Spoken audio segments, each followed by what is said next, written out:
Shabbat Shalom à tous. Donc je vous rappelle, c'est parce que c'est vendredi que je vous dis Shabbat Shalom, puisque notre Seigneur Jésus-Christ est le maître du Shabbat et qu'il a fait un jour nouveau. Donc le Shabbat, c'est tous les jours avec Christ. Le Shabbat, il est notre repos. Donc je viens vous parler, parce que j'en discute encore cette semaine avec des frères et des sœurs, et c'est un sujet quand même qui est très important, c'est de prendre conscience à quel point nous sommes vainqueurs en Christ, à quel point nous sommes participants de Christ, à quel point nous n'avons pas reçu l'esprit du monde. Quand on dit l'esprit du monde, c'est pas de la création de Dieu, mais de l'esprit du prince de ce monde, donc Satan, et que nous avons reçu l'esprit de Christ. Donc que nous puissions vraiment prendre confiance et confiance dans celui qui nous a sauvés et ce qu'il nous a donné. Le package qu'il nous a donné en mourant à la croix pour nous, en portant notre malédiction, en ressuscitant et en faisant de nous des gens plus que vainqueurs si nous croyons qu'il est le Fils de Dieu, notre chemin, notre vérité, la vie. Donc, que nous dit la parole?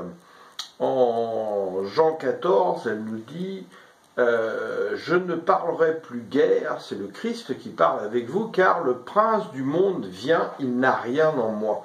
Donc il parle bien évidemment de Satan. Et en Jean 16, il nous dit un peu plus loin, la justice parce que je vais au Père, et que vous ne me verrez plus, le jugement parce que le prince de ce monde est jugé, parce qu'il sait très bien qu'à la croix, justement, si nous croyons en Dieu, la bête se retrouve, à partir du moment où Christ est ressuscité, sous nos pieds, voilà, et cette bête n'a plus de pouvoir, il n'a plus le droit de se comporter comme un accusateur vis-à-vis des fils de Dieu, et nous sommes vainqueurs en Christ. Donc je voudrais vraiment que vous preniez conscience de cette victoire, que pour ceux qui ne sont pas encore baptisés, vous alliez au baptême d'eau de la repentance pour justement accepter vraiment Seigneur Jésus dans votre vie, Jésus le Christ, et qu'ensuite vous puissiez aller plus loin encore dans le baptême du Saint-Esprit, et que vraiment vous releviez la tête, car nous sommes vainqueurs en Christ, et que la pensée du Christ vous envahisse 24 heures sur 24, qu'elle vous transforme. Ensuite, un peu plus loin, dans Romains 8, donc je vous rappelle, pour ceux qui ne sont pas encore forcément aguerris, que Romains, ça fait partie des épîtres de Paul, donc Paul qui était un ancien pharisien qui pourchassait l'église, les premières qui suivaient l'assemblée de Christ, et qui fut transformé après que Christ lui soit apparu, les mit à terre, le rendit aveugle, et 3 jours après, lui rendit la vue en lui disant qu'il devenait l'apôtre justement de ceux qui ne sont pas juifs et des païens. Et c'est quelqu'un qui a eu parmi les plus grandes révélations par le Saint-Esprit et qui, la parole de Paul, nous nourrit énormément pour nous faire comprendre tout cela. Donc dans Romains 8, par exemple, 8.1, il dit « Il n'y a plus aucune condamnation pour ceux qui sont en Jésus-Christ. » Alléluia, Amen. Et dans Romains 8.33, il ajoute « Qui accusera les élus de Dieu? C'est Dieu qui justifie. » Qui les condamnera? Christ est mort, bien plus, il est ressuscité, il est à la droite de Dieu, il intercède pour nous. Alléluia. Qui nous séparera de l'amour de Christ? Sera-ce la tribulation, ou l'angoisse, ou la persécution, ou la faim, ou la nullité, ou le péril, ou l'épée? Selon qu'il est écrit, c'est à cause de toi qu'on nous met à mort tous les jours, qu'on nous regarde comme des brebis destinées à la boucherie. Oui, nous, les enfants de Dieu en Christ. Mais, dans toutes ces choses, nous sommes plus que vainqueurs par celui qui nous a aimés. Oui, Jésus le Christ, car j'ai l'assurance que ni la mort, ni la vie, ni les anges, ni les dominations, ni les choses présentes, les choses à venir, ni les puissances, ni la hauteur, ni la profondeur, ni aucune créature ne pourra nous séparer de l'amour de Dieu manifesté en Jésus le Christ notre Seigneur. Alléluia. Dans 1 Corinthiens 1, donc toujours des épîtres de Paul, on retrouve un peu plus loin, car la prédication de la croix est une folie pour ceux qui périssent, mais pour nous qui sommes sauvés, elle est une puissance de Dieu. Où est le sage? Où est le scribe? Où est le disputeur de ce siècle? Dieu n'a-t-il pas convaincu de folie la sagesse du monde? Car puisque le monde, avec sa sagesse, n'a point connu Dieu, dans la sagesse de Dieu, il a plu à Dieu de sauver les croyants, donc ceux qui ont la foi en Jésus-Christ, de la prédication, par la folie de la prédication. Les Juifs demandent des miracles et les Grecs cherchent la sagesse. Donc pourquoi parle-t-il en particulier à cette époque contemporaine des Juifs et des Grecs? Parce que les Juifs, en fait, cherchaient justement les miracles, mais en fait ne les acceptaient pas quelque part, et étaient vraiment empreints de religion. Or la religion n'est pas ça qui va nous sauver, c'est la spiritualité en Christ, car Dieu est esprit. Et les Grecs cherchaient la sagesse humaine, qui souvent confond, en fait, emmène plus à l'athéisme, voire à la pensée luciférienne, donc il faut faire très attention, et c'était les deux civilisations les plus importantes à l'époque au niveau vraiment de ce qu'elles représentaient au niveau de la philosophie. Nous prêchons Christ crucifié, scandale pour les Juifs et folie pour les païens, mais puissance de Dieu et sagesse pour ceux qui sont appelés. Donc même si vous ne connaissez pas encore le Christ, vous êtes peut-être appelés, puisqu'il est dit dans l'Écriture, ceux qu'il a connus d'avance, il les a appelés, justifiés, et il les glorifiera, afin que nous rendions toute cette gloire à Dieu. Donc, voilà, ne vous apitoyez pas sur votre sort, ne rejetez tous ceux qui veulent vous rendre coupable, garder la culpabilité, non, non et non. Christ est venu pour abattre tout cela. Donc relevez la tête et dites-vous, voilà, je suis un fils de Dieu, un enfant de Dieu en Christ, par Christ, pour Christ. Voilà. Donc, car la folie de Dieu est plus sage que les hommes, et la faiblesse de Dieu est plus forte que les hommes. Considérez, frères, que parmi vous qui avez été appelés, il n'y a ni beaucoup de sages selon la chair, ni beaucoup de puissants, ni beaucoup de nobles. Oui, mais Dieu a choisi les choses du monde pour confondre les fortes, et Dieu a choisi les choses viles du monde, oui, celles qui sont méprisées, celles qui ne sont point, pour réduire à néant celles qui sont, afin que nulle chair ne se glorifie devant Dieu.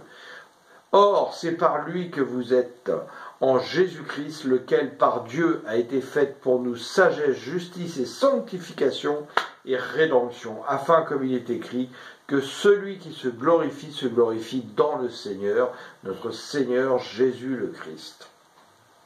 Dans 1 Corinthiens 2, à partir du moment où nous sommes entrés dans le processus de la nouvelle naissance par le baptême de la repentance et encore plus dans le baptême du Saint-Esprit, il nous dit « Or, nous n'avons pas reçu l'esprit du monde, donc l'esprit du diable, mais l'esprit qui vient de Dieu, afin que nous connaissions les choses que Dieu nous a données par sa grâce. » La grâce, elle vient de Jésus-Christ, par le trône de la grâce.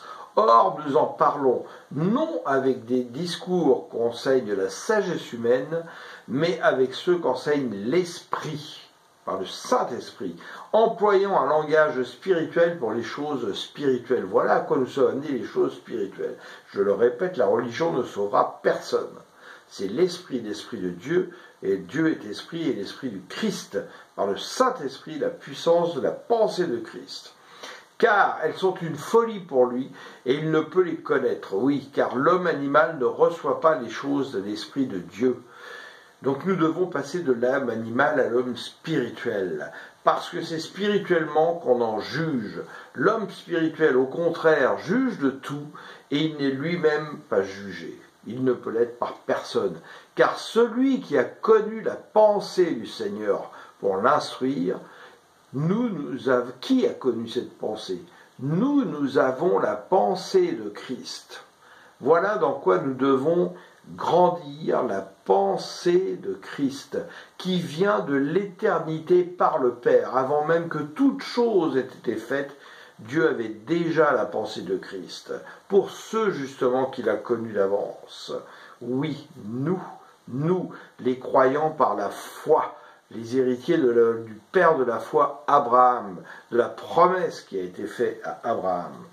Voilà, pour sa postérité. Nous sommes de sa postérité. Alléluia, nous faisons partie de la famille Jésus le Christ. Alléluia.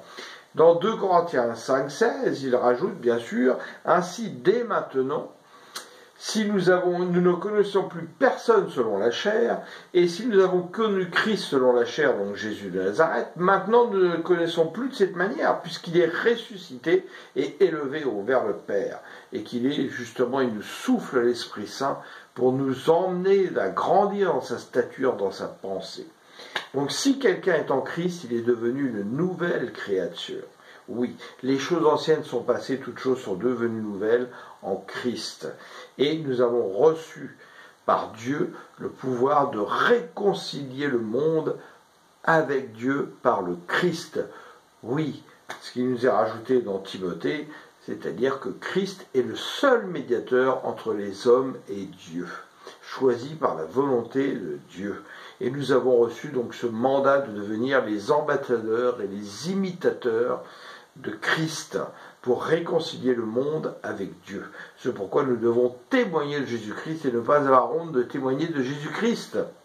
Celui qui a honte de moi, j'aurai honte devant le Père, nous dit le Christ. Soyez-en conscients.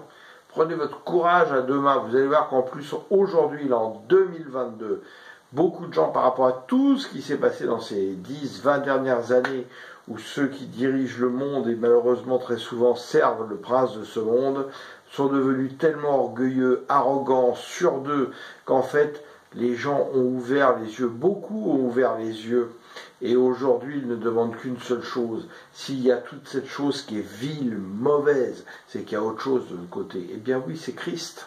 Christ, le prince de la justice, le prince de la paix, le prince de l'amour. Ils ne demandent qu'une chose, c'est que vous leur parliez de lui, que vous le fassiez grandir. Ayez confiance. Et dans Hébreux 3, enfin, on nous dit, et c'est très important, prenez garde, frères, que quelques-uns de vous n'aient un cœur mauvais et incrédule, au point de se détourner du Dieu vivant. Mais exhortez-vous les uns les autres, chaque jour, aussi longtemps qu'on peut dire, aujourd'hui, afin qu'aucun ne vous s'endurcisse par la séduction du péché.